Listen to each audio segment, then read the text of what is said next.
Hey, what's up, guys? Welcome to the awesome second episode of the Fandom Show. This is our second episode, but it's more or less our first real episode because this is our first episode dedicated to a single major fandom, and that fandom is, of course, Star Wars. As you can see, I've got the place decked out for the occasion. I think today is going to be fun, so why not get into it? I will say that I had kind of a tough time with this episode because with something as big as Star Wars, where do you start? I could come at that from a million different directions. I literally stared at a blank sheet of paper for like 15 minutes trying to figure out where am I going to go with this thing. But finally it occurred to me, why not start at the beginning? And for Star Wars, the beginning comes with a notepad of yellow-lined paper just like this one. For it is on a pad of paper like this that in 1973, a young man named George Lucas began writing a story outline for something that he called Journal of the Whills. Now here's the first paragraph to Journal of the Whills. This is the story of Mace Windu, a revered Jedi Bendu of Opukai, as related to us by C.J. Thorpe, Padawan learner to the famed Jedi. Now Thorpe is either called C.J. or C2, it interchanges through the document. It actually stands for Chewie II Thorpe of Kissel, whose father is Han Dardell Thorpe, chief pilot of the renowned galactic cruiser Tarnak. Wow. That is something. But even though that's kind of wacky, you can still see in there where there were little bits and pieces of what will become Star Wars. We've got Jedis, we've got Mace Windu, we've got Padawan learners, we've got Chewie, we've got Han Solo, and of course the Millennium Falcon. So, over the next several years, Lucas fleshed out the story a little more until it was eventually known as Star Wars, The Adventures of Luke Starkiller. Wait, what? That's right. Before he was Luke Skywalker, he was called Luke Starkiller. Evidently, somebody decided that maybe Starkiller was a little too harsh, and we got Luke Skywalker instead. So then the story became Star Wars, The Adventures of Luke Skywalker. Eventually, through a few more revisions, The Adventures of Luke Skywalker got dropped, and on May the 24th, 1977, we ended up with this. Wow. How about that graphic design? Now, interesting tidbit. When it first came out, the movie of Star Wars was subtitled A New Hope, but it was not called Episode 4, the reason being, they didn't know there were going to be any more episodes. Studio executives at the time thought that Star Wars was going to be a huge bomb. So much so that when Lucas asked for the merchandising rights, they were like, yeah, you can have them. You can make all the profit from the merchandising, because they didn't think it was going to sell anything. Well, as you and I both know, it sold something. It sold a lot of something, and Lucas became obscenely rich. So anyway, all the success of Star Wars, when The Empire Strikes Back rolled around, The Empire Strikes Back was labeled Episode 5, and thus A New Hope was retroactively labeled Episode 4. From The Empire Strikes Back, we went to Return of the Jedi in 1983. That was the first Star Wars movie that was released while I was alive. I was, of course, still in diapers at the time, but I was alive. And it is on Return of the Jedi when my personal Star Wars story begins. And for that story, you have to go back to an apartment building in Ottawa, Ontario, Canada, in about 1987. I was at my great-uncle's apartment, and he's an interesting guy. He ordered all kinds of stuff off the TV. Of course, there was no internet at this time. And he used to order these Time Life books and movies, those things where like you would pay, I don't know, $9.99, and they would send you a new movie every month or something like that. So anyway, at some point, they sent him a copy of the original Star Wars trilogy on VHS. But they screwed him up, because they sent him a trilogy that had a copy of New Hope and 2 copies of Return of the Jedi. Yes, my great uncle got screwed out of the greatest Star Wars movie of all time. For shame. But that was to my benefit, because when I was over there playing, I noticed the box was sitting there, and I noticed that 2 of the movies were exactly the same. So I asked him about it, and he said, yeah, they screwed up and sent me 2 of the same ones. You can take one home if you want to. Awesome. I didn't know a lot about Star Wars, but it looked really freaking cool from the box, so I decided to take it home with me, and the rest is history. Now, that particular version of Star Wars was the CBS Fox VHS version of Return of the Jedi that looked exactly like this. Pretty rockin', huh? Of course, this was before DVDs and 1080p high def and all that. It was VHS in all of its glory. So I watched Star Wars Return of the Jedi. I absolutely loved it. How could you not? It's got all the cool stuff. Darth Vader gets unmasked. Han and Leia finally get together. And of course the Ewoks. Oh my god, the Ewoks. Awesome.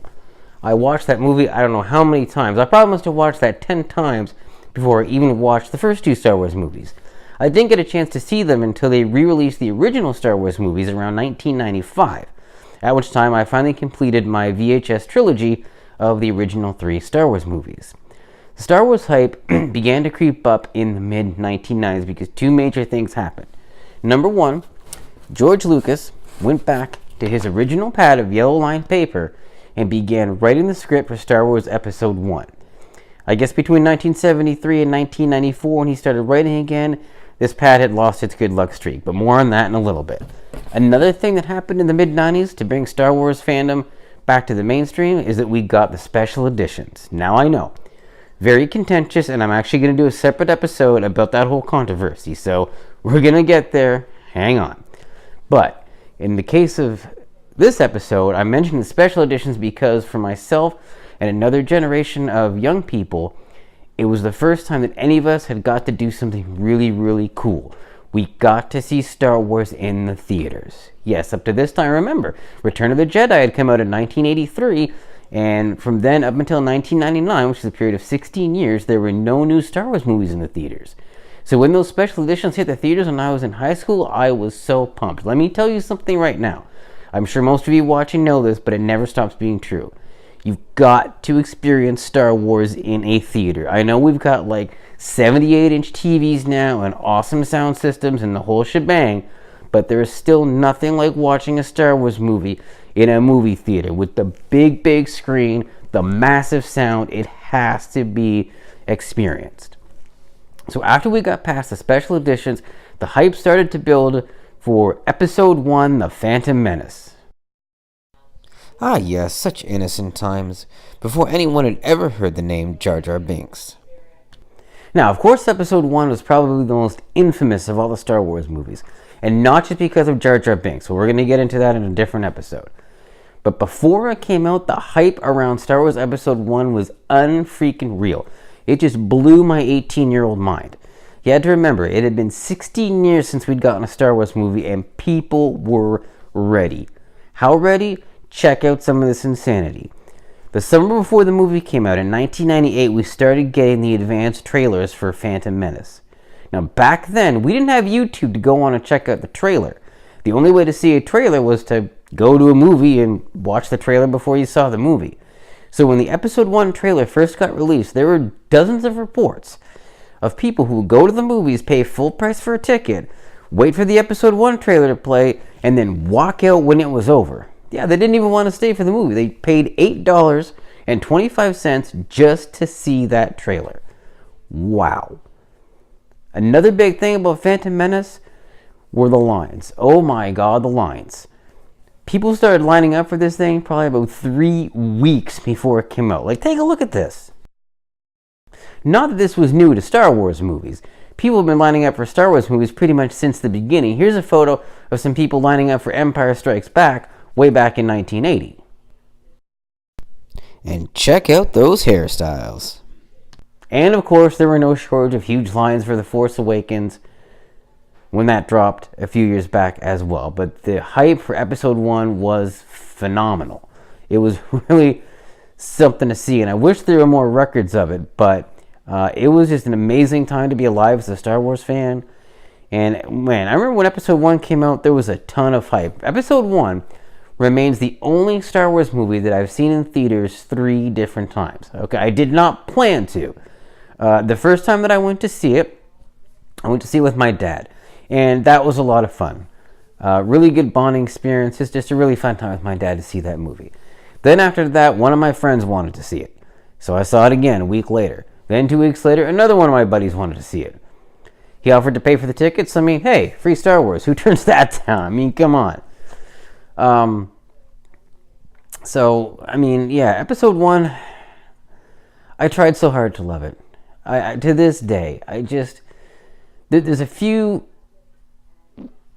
glimpses of greatness in there, maybe a few things that I think really could have become something, but there really isn't a lot redeeming it. I do like the lightsaber duel at the end with Darth Maul, but besides that whole movie just, and it hasn't aged well either. I don't know how long it's been since any of you guys have watched it, but if you watch it now, it's it's lost its luster, whatever little luster it had. I will say something interesting. I know that we're all annoyed by the infamous Jar Jar Binks. There's actually some Star Wars fans out there who were really irritated by Jar Jar Binks. Irritated enough, in fact, that they basically re-edited Episode 1 and removed him out of the movie. Now, they made a couple of other changes as well, and they produced something called the Phantom Edit. And I've watched actually part of this on YouTube, and it's surprisingly pretty good.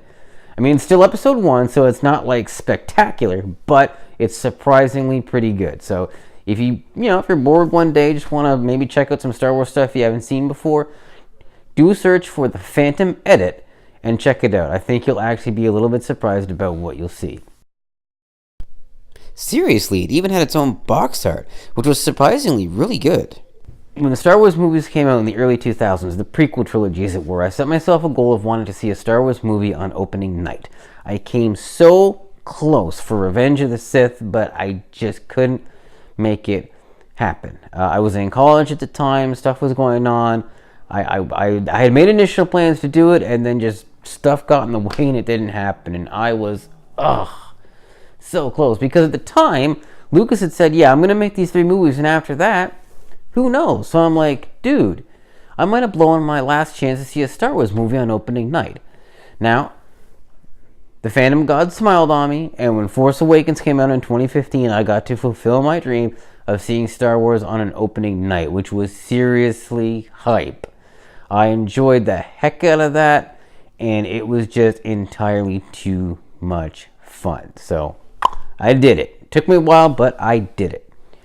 Alright, so we're kind of wrapping up here, but before we do that, I want to share a few thoughts on Episode 8, which is, of course, The Last Jedi. I've watched this movie 3 times now, and each time I've pulled a little bit something different from it. It didn't exactly blow me away, and I don't agree with all the creative decisions that the filmmakers made.